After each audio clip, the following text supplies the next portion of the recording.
Hello and welcome back to the Betting Odds Show. Me and Anton haven't got change yet. We've been in the same clothes for 2 days, which is what you'll notice. But we're here to give you the best betting content around on the final day of the Premier League season, where we have 3 tips for Arsenal versus Watford. I'm joined by Anton, the same game multi-master. Are you good, mate? I'm not 3 bad, thank you. In our last video we spoke about the race for the top 4, but this is all about the fight for survival at the bottom. Anton, I know you've given me your predictions before, but what did you make of Tuesday night's games and how that affects things?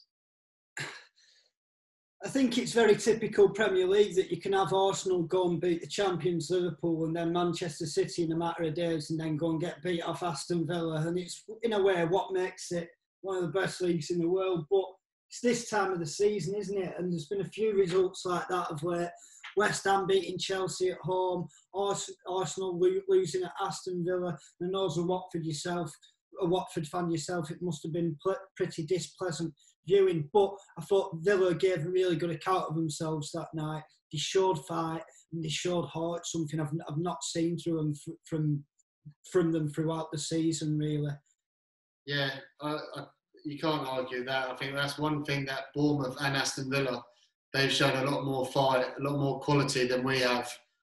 So I've sort of resigned myself to relegation.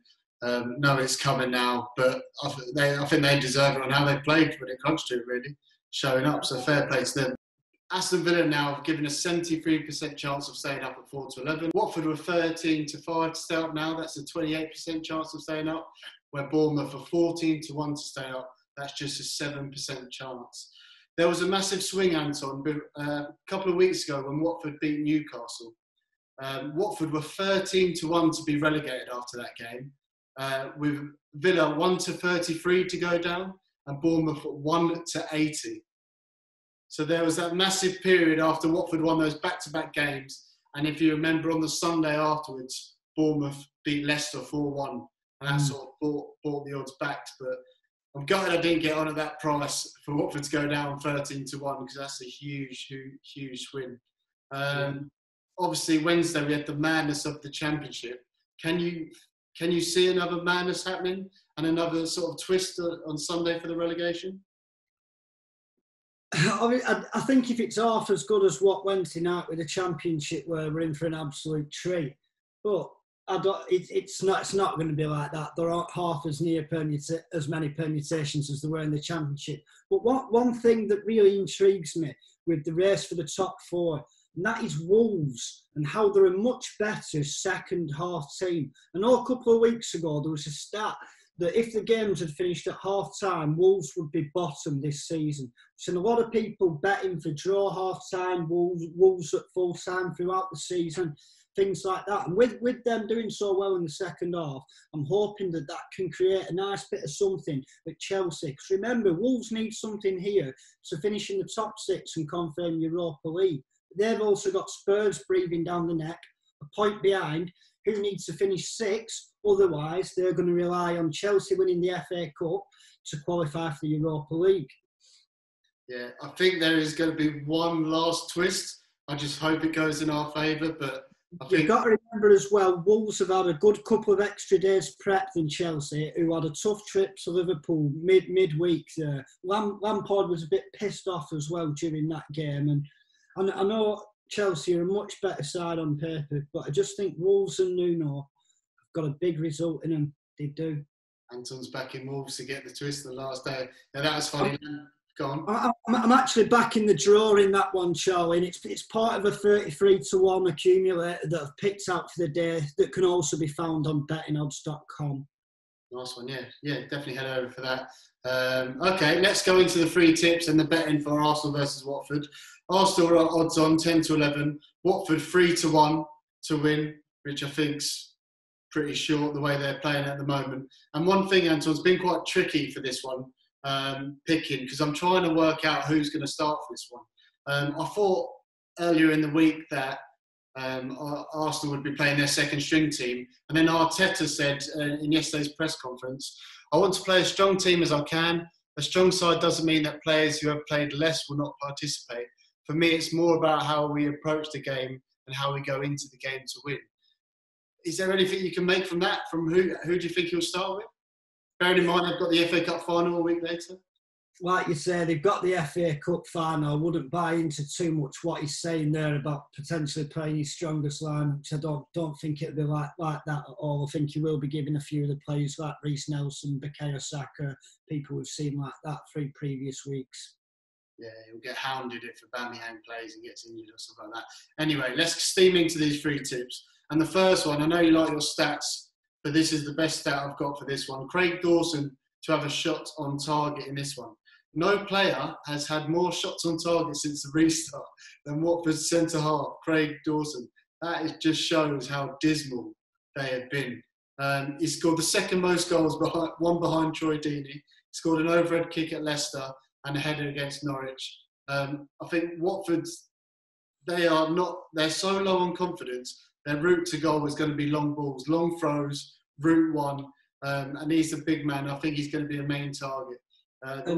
Sorry to stop you there, Charlie. And stats like that around Craig Dawson, the stats you read out at the end of the season, you think that's why we've gone down. Absolutely, yeah. It's been feeble. Like I said, I plucked that one out. It's 15-8, which I think is a decent price. £10 returns, £28.75. So yeah, I'm going to have a go on Craig Dawson to have 1 shot on target. I'm thinking they might think Arsenal previously had a bit of a dodgy defence. Can we unsettle them? But yeah, that's my main angle. I think that's a decent price. Yeah, I'm with you on that one. I think the best opportunity against Manchester City on Monday was a set piece which Craig Dawson was jumping all over the back of someone. Yeah, and I actually think he's got previous against Arsenal. Club of the season's goal against West Brom. Didn't they win 3-1 there? And he just towered above their defence. So that's my... I think so. And Troy Deeney's also got a bit of previous with Arsenal, doesn't he? I'd be quite curious to find out what price he is for a booking on Sunday. Yeah, he's not bad. I can't remember what price is. I think he might be 5-2 or something like that. But obviously with the cojones reference, when we go down, that is going to come out and bite him on the bum. But I don't know why he has been starting. He's got a knee injury. He's not mobile at all. And if it was me, I'd have Welbeck starting. He's a lot more sort of mobile. He can get around the pitch and he looks a lot better. But he seems undroppable, which is strange to me. Anyway, steaming into the second tip. And I'm going for Nicolas Pepe to score and Craig Dawson to be carded. Pepe, he didn't start against Aston Villa, so I think he's going to get a run out ahead of the FA Cup final. He's actually been involved in 18 goals this season. You see a lot of social media cretins getting into him because of his price tag. I actually think he's had a decent first season in the Premier League. He's taken penalties when Aubameyang hasn't played previously, which he scored, and he's on free kicks. He scored 2 free kicks in the game. And my main angle is this: he's going to be up against Kiko Femenia.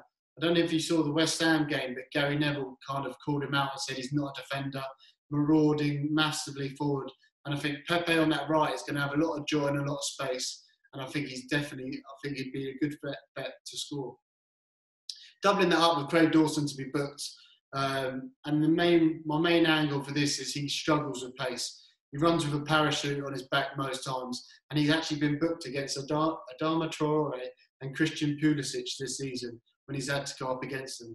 And like I just said again about Firmino, I think once he goes up the pitch, Dawson's going to have to come over, possibly against Pepe. And I think he's going to get caught short. He's 12-5 to be booked. So I'm going to double that up for an 11-1 double. What do you reckon? Nice, yeah, definitely. And I think Pepe has come on a lot throughout the season, like you say. Yeah, I think he's been decent. Okay, and for my third one, I've got an 80-1 shot. 80-1, and I'm going with a formula: 2 shots on target, 2 cards, and I'm going with Saka and Sarr to have a shot on target, and Kolasinac and Decore to be carded. Starting off with Saka, he's had a brilliant breakthrough season. He's been involved in 15 goals. He's very versatile. He's been playing left back or left attacking as front three, and I think he could play in either of those positions on Sunday. And either position, I think he's going to get himself in a dangerous position. to let rip and have a shot on target. So he goes in as the first one. Second is Sarr, by Watford's, by far their best player this season. Pace to burn. You see what he did against Liverpool, and all our hopes been pinned on him, really.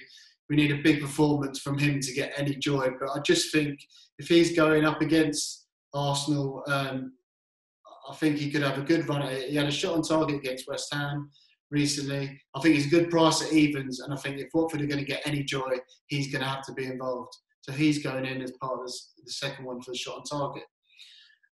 For the bookings, Kolasinac, like I just said about Ismaila Sarr, he'll be running at him. And Sarr has actually had 3 victims to yellow cards since the restart.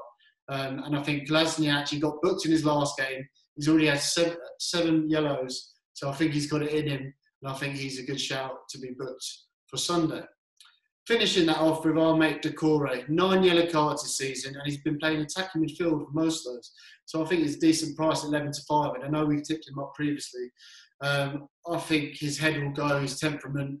He's been poor recently. I think he's going to be playing against better players, and I think he sort of will boil over, and I think he's a really bad tackler. So you can see 9 yellow cards this season. I think he's going to get a 10th, and that rounds off my 80-1 shot. Just to recap, that's Saka and Sarr to have a shot on target, and Kolasinac, how do you say his name?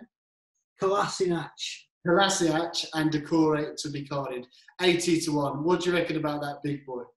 Not bad. And I do like the angle with players being booked who are coming up against Ismaila Sarr. He's a very, very tricky customer. I think it could be one to keep an eye on for next season, even if in the Championship, with a nice little trend like you had with Adama Traore this season, with over 20 players being booked in the Premier League for fouling him. Yeah, it's good, but you'll be seeing him in the Premier League, I reckon. He's that good. I think someone's going to snap him up at probably a decent price of 40 to 50 million, where he's going to be a £100 million player, in my opinion. He is class. Yeah, I said it on record. Anyway, last day of the Premier League Sunday. There are 3 tips. Arsenal versus Watford. Let's see who goes down and how it goes. Thanks for watching for all. This is our last one for the 2019-20 season. It's been a long season, but we really appreciate you guys watching. We've got a break, and then we've got the Champions League coming up, so make sure you subscribe for the tips for some big games coming up in that. Anton, thanks for your brilliant tips throughout the restart. And as always, only bet what you can afford and gamble responsibly. And that is us for the Premier League. Peace out.